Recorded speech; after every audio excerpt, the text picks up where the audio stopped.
জ্বর হওয়ার পরে আমরা পরীক্ষা নেই, পরীক্ষা করার পরে দেখি ডেঙ্গু। আস্তে আস্তে বাড়তেছে, ঘন্টা নিমিতে বিছনা পড়ে গেছি, শ্বাস খুব বাইরে গেছে, পাতলা পায়খানা হয়তো বারবার ব্যথা করতো, শরীর অনেক প্রচন্ড ব্যথা। আগস্ট তুলনায় সেপ্টেম্বরে রোগীর সংখ্যা বৃদ্ধি পেয়েছে। আগের যে সিমটমসগুলি ছিল জ্বর, মাথা ব্যথা, শরীর ব্যথা, এই সিমটমসগুলি কিন্তু অনেক ক্ষেত্রে পাওয়া যাচ্ছে না।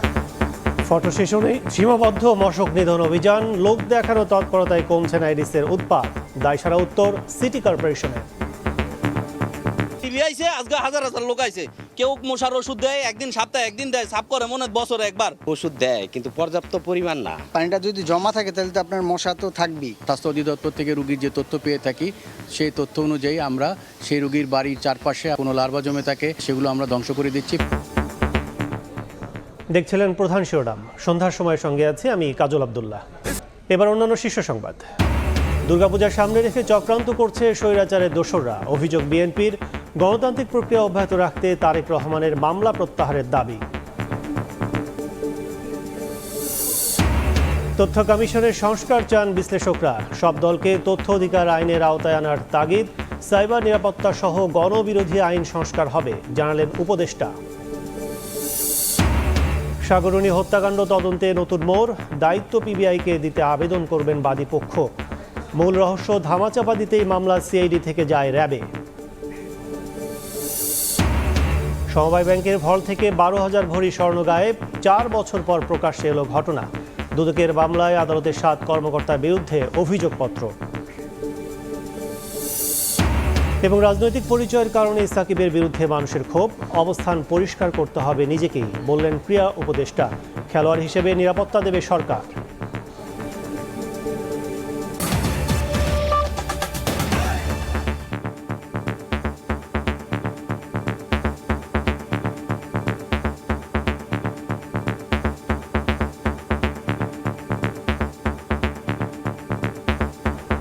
গণমাধ্যমকে জানিয়ে মশক নিধন অভিযান, ফটো সেশনে সীমাবদ্ধ তৎপরতা, লোক দেখানো এমন অভিযানে রাজধানীতে এডিসের উৎপাত কমছে না বলে অভিযোগ নগরবাসীর। তবে সিটি কর্পোরেশনের দাবি অভিযান নিয়মিত চলছে। তাসনিয়া নিশাত মিমের রিপোর্ট।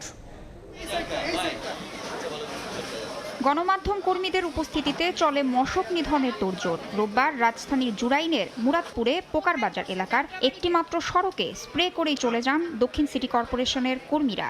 স্থানীয়দের অভিযোগ, লোক দেখানো এমন তৎপরতার কারণেই বাড়ছে এডিসের উপদ্রব, ভয়াবহ হচ্ছে ডেঙ্গু পরিস্থিতি। যেমনের কাম হেমনা হালাই ধুয়ে দিছে, আজকে যে টিভি আইছে, আজকে হাজার হাজার লোক আইছে, কেউ মশার ওষুধ দেয়, একদিন সপ্তাহে একদিন দেয়, সাফ করে মনে হয় বছরে একবার। মাঝে মাঝে একটু ঔষধ দেয়, তাও গ্যাপ দিয়ে মাসের মধ্যে মানে একবার দেয়, আর বাকি দেয় না, মাঝে মাঝে একটু আসে। ডেঙ্গুর এই মৌসুমে মরার উপর খাড়ার ঘা হয়ে দাঁড়িয়েছে অসম্পন্ন উন্নয়ন প্রকল্প। জুরাইনের বিভিন্ন সড়কে খোঁড়াখুড়ির কারণে প্রায় 6 মাস ধরে জমে আছে বৃষ্টির পানি, আর তা পরিণত হয়েছে লার্ভার বাসস্থলে। মশা সারাক্ষণে বুঝছেন ঘরে থাকাই যায় না। ওষুধ দেয়, কিন্তু পর্যাপ্ত পরিমাণ না। এই পানি হয়, পানিটা তো যেইতাছে না। বৃষ্টি হইলে তো মানে হাঁটাই যায় না, প্রচুর পরিমাণে মশা। আপনি পানির অবস্থা দেখেন একদম কালো হয়ে গেছে। এই পানি কিন্তু আজকে প্রায় 3 মাস যাবত সরতেই পারে না, এইখানেই আছে।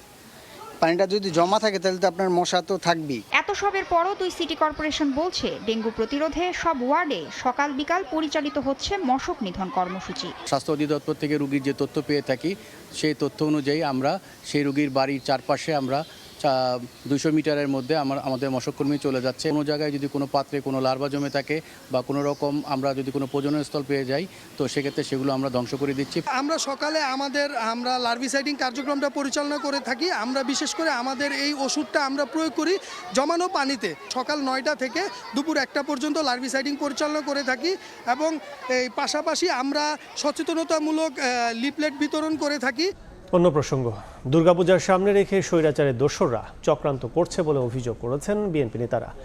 গণতান্ত্রিক প্রক্রিয়াকে অব্যাহত রাখতে তারেক রহমানের সব মামলা প্রত্যাহারের দাবি জানান তারা। রাজধানীতে আলাদা অনুষ্ঠানে বিএনপি নেতারা বলেন, গণহত্যাকারীদের আইনের বাইরে রেখে সংস্কার করলে তা টেকসই হবে না। জিয়া মঞ্চের 31তম প্রতিষ্ঠাবার্ষিকী উদযাপনে রাজধানীতে বের হয় বর্ণাঢ্য র্যালি। রোববার নয়াপল্টনে কেন্দ্রীয় কার্যালয়ের সামনে থেকে এটি শুরু হয়ে বিভিন্ন সড়ক প্রদক্ষিণ করে আবার সেখানে গিয়ে শেষ হয়। এর আগে নয়াপল্টনে সংক্ষিপ্ত সমাবেশে বক্তব্য রাখেন নেতারা। গণহত্যাকারীদের প্রশাসনে রেখে সংস্কার করলে তা টেকসই হবে না বলে মন্তব্য করেন বিএনপি চেয়ারপারসনের উপদেষ্টা আব্দুস সালাম।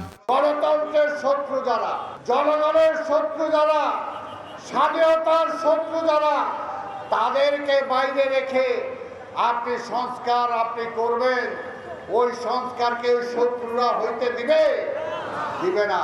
তাদেরকে আইনের আওতায় আনেন, আপনি সময় নিয়ে সংস্কার করেন, কোনো আপত্তি নাই। জিয়া মঞ্চের প্রতিষ্ঠাবার্ষিকীতে জিয়াউর রহমানের সমাধিতে শ্রদ্ধা জানানো শেষে স্থায়ী কমিটির সদস্য গয়েশ্বর চন্দ্র রায় বলেন, আসন্ন দুর্গাপূজাকে কেন্দ্র করে স্বৈরাচারের দোসররা চক্রান্ত চালিয়ে যাচ্ছে। সকল পূজাকে আমরা দেখভাল করব, আমরা জনগণকে নিয়ে নিরাপত্তা দিব এবং সেখানে আমাদের নেতৃত্ব যদি ব্যর্থতা হয় তাদের বিরুদ্ধে যথাযথ ব্যবস্থা গ্রহণ করবে। এদিন সকালে রাজধানীর ডিআরইউতে এক অনুষ্ঠানে অংশ নিয়ে বিএনপির আরেক স্থায়ী কমিটির সদস্য অবসরপ্রাপ্ত মেজর হাফিজউদ্দিন আহমেদ বলেন, সরকার রাষ্ট্র সংস্কারের জন্য কি করছে তা গভীরভাবে পর্যবেক্ষণ করছে বিএনপি। আমরা এই দেশে এখনো রিগড ইলেকশন দেখতে চাই। এই দেশে এই সরকারের প্রথম থেকে চেষ্টা করা উচিত ছিল একটি ভালো নির্বাচন কমিশন বসাবার জন্য, কিন্তু নির্বাচন কমিশন নিয়ে কোনো কথাবার্তা নাই। তাদের কোনো রোডম্যাপ দেয় না, কবে নির্বাচন দেবে তাও বলে না, কি সংস্কার করবে 6টি বিষয়ের সংস্কারের কথা বলেছে, অন্যান্য সংস্কারের ব্যাপারে তারা এখনো নিশ্চুপ আছে। 1 মাস যথেষ্ট সময়। সংবিধান সংশোধনের সুযোগ কেবল নির্বাচিত সরকারের বলেও মন্তব্য করেন বিএনপি নেতারা। কামরুজ্জামান মামুন, সময় সংবাদ, ঢাকা। সন্ধ্যার সময় আরও থাকছে। উজানের ঢলে বিপদসীমার উপরে বইছে তিস্তা। উত্তরে 4 জেলার নিচু এলাকা প্লাবিত, দুর্ভোগে লাখো মানুষ। বারবার বন্যায় ভারতের সহযোগিতার অভাবকে দুষছেন বিশেষজ্ঞ। জনগণের ক্ষমতায়নের সরকারি দফতরের তথ্য প্রবাহ নিশ্চিতে তথ্য কমিশন সংস্কার সহ রাজনৈতিক দলগুলোকে তথ্য অধিকার আইনের আওতায় আনার তাগিদ দিয়েছেন বিশেষজ্ঞরা। এদিকে তথ্য গোপন করা নিপীড়নের বড় হাতিয়ার উল্লেখ করে আইন উপদেষ্টা বলেছেন, সাইবার সিকিউরিটি সহ গণবিরোধী সব আইন সংস্কার করবে সরকার। রাজধানীতে এক মতবিনিময় সভায় একথা বলেন বক্তারা। স্বচ্ছ ও জবাবদিহিমূলক শাসন প্রতিষ্ঠায় রাজধানীর আগারগাঁওয়ে মতবিনিময় সভার আয়োজন করে তথ্য অধিকার ফোরাম ও এনজিও বিষয়ক ব্যুরো। এতে অংশ নিয়ে গণবিরোধী আইন সংস্কারের দাবি জানান অংশীজনেরা। যাতে স্বচ্ছতার জায়গাতেও সুনিশ্চিত হয়। বক্তারা বলেন, 2009 সালে তথ্য অধিকার আইন হলেও তথ্য প্রকাশে 46% এনজিওর নিজস্ব ওয়েবসাইট নেই। অংশীজনদের মতামত নিয়ে তথ্য কমিশন সংস্কারের দাবি জানান তারা। বলেন, নাগরিকদের ক্ষমতায়িত করতে হলে সরকারি অফিসে তথ্য প্রবাহ নিশ্চিত করতে হবে। পাশাপাশি রাজনৈতিক দলগুলোকে তথ্য অধিকার আইনের আওতায় আনতে হবে। আমাদের পট পরিবর্তন হয়েছে, শুধুমাত্র কিছু মানুষের পরিবর্তন হয়েছে, প্রাতিষ্ঠানিক চর্চার পরিবর্তন হয়ে গেছে, এটা কিন্তু আমরা এখন বলার মতো সাহস আমার অন্তত নাই। নাগরিকদেরকে তথ্য দিয়ে ক্ষমতায়িত করা, এটাই হলো মাধ্যম। আর এটা একমাত্র আইন, যেটা বাস্তবায়নের দায়িত্ব নাগরিকদের। আয়োজনে আইন উপদেষ্টা ডক্টর আসিফ নজরুল বলেন, নিপীড়নের বড় হাতিয়ার তথ্য গোপন করা। শাসন, আইন, বিচার বিভাগ ঠিক না করে কোনো আইনের প্রয়োগ সম্ভব নয়। বিগত সরকার আমলে তথ্য অধিকার আইন হয়েছে, আবার তথ্য অধিকার বিনাশ করার মতো অনেক আইন হয়েছে।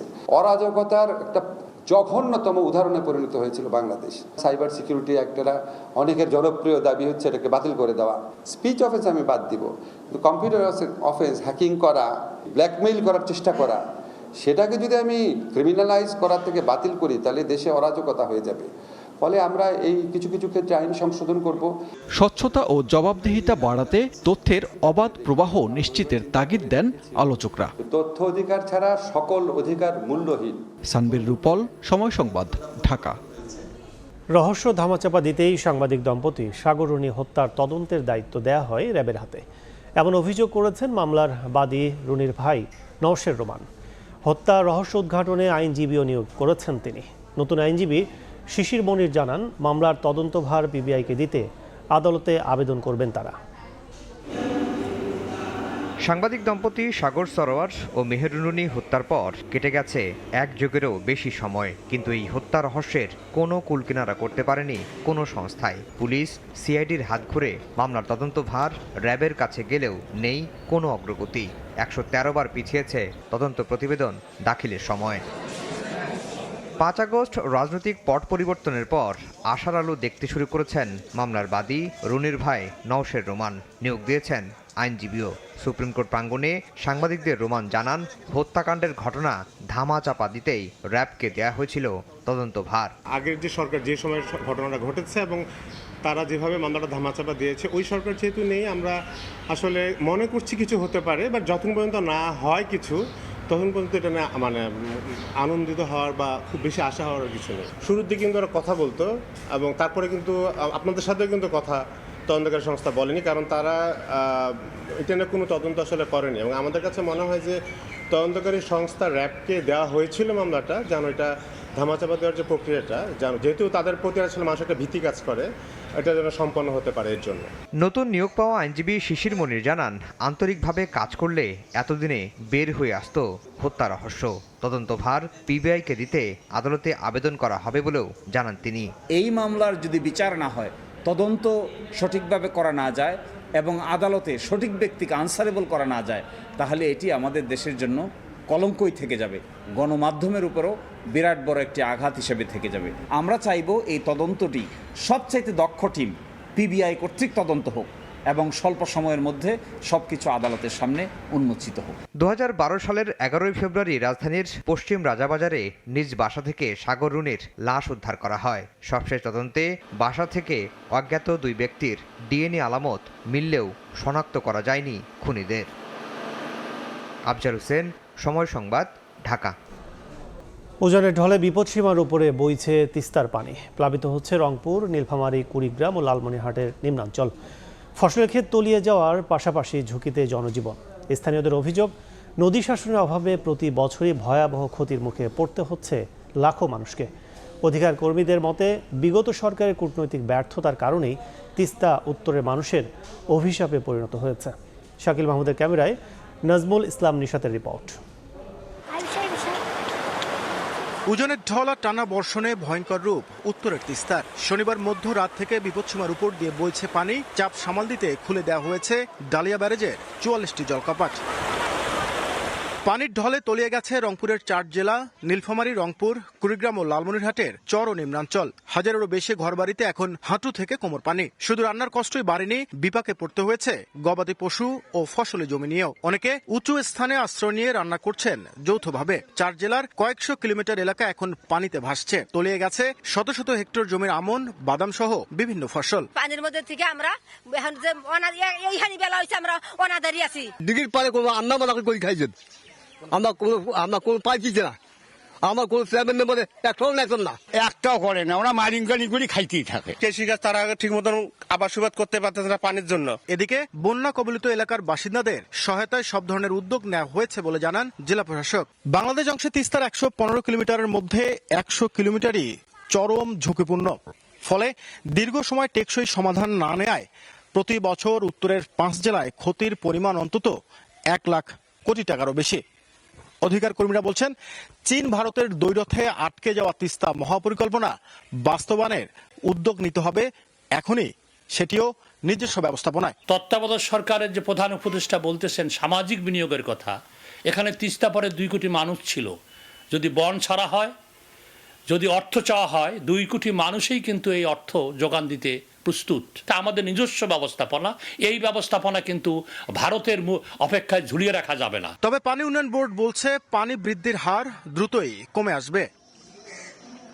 নাজমুল ইসলাম নিশাত, সময় সংবাদ, রংপুর। এবার বাংলাদেশ সমবায় ব্যাংকের লকার থেকে 12,000 ভরি স্বর্ণ চুরি। 4 বছর পর প্রকাশে এলো চাঞ্চল্যকর এ ঘটনা। বিকেলে বাংলাদেশ ব্যাংকের ভারপ্রাপ্ত মহাব্যবস্থাপক আহসানুল গনি বলেছেন, 2020 সালে গ্রাহকের স্বর্ণ বেনামে সরানো হয়। জড়িত 7 কর্মকর্তার বিরুদ্ধে আদালতে চার্জশিটও দিয়েছে দুদক। দেশের বিভিন্ন ব্যাংক ও আর্থিক খাতে একের পর এক বেরিয়ে আসছে অনিয়মের অভিযোগ। এবার সামনে এলো বাংলাদেশ সমবায় ব্যাংকের লকার থেকে স্বর্ণ গায়েবের তথ্য। 1-2 ভরি নয়, রীতিমতো ব্যাংকটির লকার থেকে চুরি হয়েছে 12,000 ভরি স্বর্ণ। ঘটনা 4 বছর আগের হলেও রোববার বিকেলে এ তথ্য নিশ্চিত করেছেন ব্যাংক কর্তৃপক্ষ। ব্যাংকটির ভারপ্রাপ্ত ব্যবস্থাপনা পরিচালক আহসানুল গনি জানান, 2020 সালে নারায়ণগঞ্জ কোঅপারেটিভ ক্রেডিট লিমিটেডের 12 কোটি টাকা ঋণের বিপরীতে 10 কোটি টাকা সুদ জমে। এর সঙ্গে ব্যাংকে জামানত হিসেবে গ্রাহকের 12,000 ভরি স্বর্ণ জমা রাখে কোম্পানিটি। তবে কোম্পানি দেউলিয়া হলে কয়েকজন গ্রাহক আসলেও বাকিদের স্বর্ণ বেনামে ভুয়া কাগজে চুরি হয়ে যায় ব্যাংকের হেড অফিস মতিঝিল শাখা থেকে। ব্যাংকটির সহকারী মহাব্যবস্থাপক বলেন, অনেক গ্রাহকের সঙ্গে যোগাযোগ করেও সাড়া মেলেনি। কিছু স্বর্ণ এখানে আর নেই আর কি। 16 সাল থেকে আমরা সর্বশেষ 16 সালে বলছি এদেরকে এত তারিখের মধ্যে নেওয়ার জন্য, নইলে নিলাম করব। তো 16 সালের পরে আর নিলাম হয় নাই আর কি। তো এই স্বর্ণটাই। এই ঘটনায় সমবায় ব্যাংকের 7 কর্মকর্তাকে আসামি করে 2021 সালের ফেব্রুয়ারিতে মামলা করে দুদক। একই বছর অক্টোবরে চার্জশিট দেয়া এই মামলা এখনো চলমান। কারা যে নিচে এটা আমরাও ঠিক মতো জানি না, তবে ওই 7 জন কর্মকর্তা ওই সেকশনে ছিল, তো ওনাদের স্বাক্ষর লাগতো, তো এই জন্য দুদক ওই 7 জনকে নামে চার্জশিট দিতে। 12,000 ভরি স্বর্ণ গায়েবের মতো ঘটনা 4 বছর পর সামনে আসা রীতিমতো বিস্ময়ের। সাইফুল ইসলাম, সময় সংবাদ, ঢাকা। এস আলমের স্থাবর অস্থাবর সম্পত্তির তালিকা চেয়েছেন হাইকোর্ট। আইন মন্ত্রণালয় ও আইজিআরকে এ তালিকা দাখিল করতে বলা হয়েছে। একই সঙ্গে এস আলম গ্রুপ ব্যাংক থেকে কত টাকা ঋণ নিয়েছে ও বিদেশে কত টাকা পাচার করেছে, এ বিষয়ে কী পদক্ষেপ নেওয়া হয়েছে তাও জানতে চেয়ে রুল জারি করা হয়েছে। এক রিট আবেদনের প্রেক্ষিতে বিচারপতি কামরুল ইসলাম মোল্লা ও বিচারপতি কাজী জিনাত হক এ আদেশ দেন। শুনানিতে আদালত বলেন, বিষয়টি খুবই স্পর্শকাতর, তাই তারা ধীরে এগোতে চান। এর আগে এস আলমের সম্পত্তি বিক্রি, হস্তান্তর এবং নিষেধাজ্ঞা চেয়ে রিটটি দায়ের করেন সুপ্রিম কোর্টের এক আইনজীবী। যে টাকাটা নিয়ে যাওয়া হয়েছে বাংলাদেশ থেকে ফরেন কান্ট্রিজে, এটা রিপেট্রিয়েশন করার যে ইনিশিয়েটিভ কতটুকু নেওয়া হয়েছে এবং total loan and credit facilities availed by S Alam group, its share holder directors and their family members, কত টাকা এ পর্যন্ত এবং টোটাল আউটস্ট্যান্ডিং ব্যালেন্স এটা চাওয়া হয়েছে। এবং যে টাকাটা পাচার হয়েছে সেই টাকাটা ফেরত নেওয়ার জন্য, রিপ্যাট্রিয়েট করার জন্য কি ইনিশিয়েটিভ নেওয়া হয়েছে সোফার by Bangladesh bank and BFI. Shakib Al হাসানের ব্যাপারে এবার সরকারের অবস্থান স্পষ্ট করলেন যুব ক্রীড়া উপদেষ্টা আসিফ মাহমুদ। জানালেন, ক্রিকেটার হিসেবে নিরাপত্তা দিলেও ব্যক্তি সাকিবের বিরুদ্ধে জনরোষ সামলানোর দায়িত্ব নেবে না সরকার। এদিকে সাকিবের বিদায়ী টেস্ট ঘরের মাঠে খেলার সম্ভাবনা দেখছে না বিসিবি। অবসরের ঘোষণার সময় নিজের নিরাপত্তার অনুরোধও জানিয়েছিলেন সাকিব আল হাসান। তবে তখন বিসিবি সভাপতি সে দায় চাপিয়ে দেন সরকারের কাঁধে। এর জবাবে রোববার যুব ও ক্রীড়া উপদেষ্টা জানালেন, ক্রিকেটার সাকিবের নিরাপত্তা নিয়ে প্রশ্ন না থাকলেও ব্যক্তির অপরাধের দায় নেবে না সরকার। জনগণের পক্ষ থেকে যদি নিরাপত্তা ঝুঁকি থাকে সেটা কেউই কাউকে আসলে দিতে পারবে না। শেখ হাসিনাকেও তো নিরাপত্তা দেওয়া যায়নি, তাকে দেশ ছেড়ে পালাতে হয়েছে। তো সেই জায়গাটা রাজনৈতিক বিষয়টা পরিষ্কার করার প্রয়োজন বলে আমি মনে করি। কিন্তু একজন খেলোয়াড় হিসেবে আমাদের প্রত্যেক খেলোয়াড়কে নিরাপত্তা দেয়াই আমাদের দায়িত্ব এবং সেই দায়িত্বটা আমরা পালন করব। দেশের মাটিতে সাকিবের শেষ টেস্ট খেলার সম্ভাবনা দেখছেন না এক সময়ের শিক্ষক এবং বর্তমান বিসিবি পরিচালক নাজমুল আবেদিন ফাহিমও। সাকিবের রাজনৈতিক অবস্থান ও পরিবর্তিত পরিস্থিতি বিবেচনায় সরকারের যে কোনো সিদ্ধান্তকে যৌক্তিক মনে করেন তিনি। অনেকের মতোই আমিও চাই যে ওর মতো একজন খেলোয়াড় দেশের মাটিতে খেলা শেষ করবে, এটা এক ধরনের একটা কালচারাল ব্যাপার আছে এর সাথে।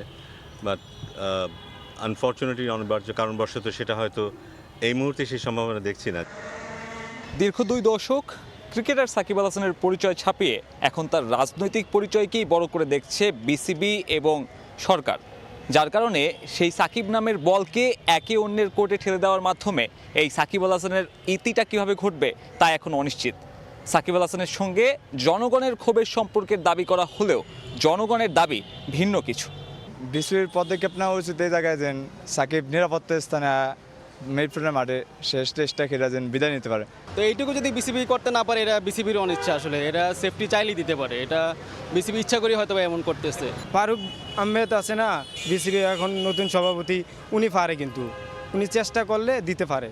হোম অফ ক্রিকেটে দেশসেরা অলরাউন্ডার এখন প্রায় অতীত। নাম, যশ, খ্যাতি ভুলে একটা বিদায়ী ম্যাচ খেলাটাই যেন অসম্ভব হয়ে পড়েছে সাকিবের। আর সেটা দেশের মাটিতে হবে কিনা সে উত্তর এখন সময়ের কাছে। সাব্বির মিথুন, সময় সংবাদ, ঢাকা। এ পর্যায়ে শীর্ষ সংবাদ জানিয়ে দিচ্ছে আরেকবার। দুর্গাপূজার সামনে রেখে চক্রান্ত করছে স্বৈরাচারের দোসররা। অভিযোগ বিএনপির। গণতান্ত্রিক প্রক্রিয়া অব্যাহত রাখতে তারেক রহমানের মামলা প্রত্যাহারের দাবি। এবং সমবায় ব্যাংকের ভল থেকে 12,000 ভরি স্বর্ণ গায়েব, 4 বছর পর প্রকাশ্যে এলো ঘটনা। দুদকের মামলায় আদালতের 7 কর্মকর্তার বিরুদ্ধে অভিযোগপত্র।